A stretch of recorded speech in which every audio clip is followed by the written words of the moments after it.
आमचा प्रश्न हा निवडणूक आयोगाला आहे। राहुलजी गांधी सातत्यानं निवडणूक आयोगाला प्रश्न विचारत आहेत आणि निवडणूक आयोगाचे वकील म्हणून भारतीय जनता पक्षाचे नेते त्याला उत्तर देत आहेत। आम्ही तुम्हाला प्रश्न विचारला काय? आमचा प्रश्न कोणाकडे आहे? राहुलजींचा आरोप कोणाकडे आहे की तुम्ही 5 महिन्यामध्ये 8% मतदान वाढले कसे? हे महाराष्ट्राच्या इतिहासात पहिल्यांदा झालेलं आहे।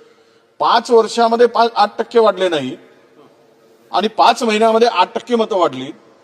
ते अनेक तिथले आमचे बुथचे लोक सांगतात की अनोळखी लोक होती, त्यांना आम्ही ओळखत नाही। असं काही या मुख्यमंत्र्यांच्याच मतदारसंघात झालेलं नाही, तर त्या बावनकुळेंजींच्या मतदारसंघात झाला। अनेक मतदारसंघामधून ती माहिती प्राप्त झाली आणि आम्ही निवडणूक झाल्यानंतर एक पत्र लिहून, आमचं पत्र आहे, आमच्याकडे एव्हिडन्स आहे, निवडणूक आयोगानं आम्ही पत्र लिहिलं होतं। आम्ही त्यावेळेस त्यांच्याकडे मागणी केली होती की हे संपूर्ण याचा व्हिडिओ फुटेज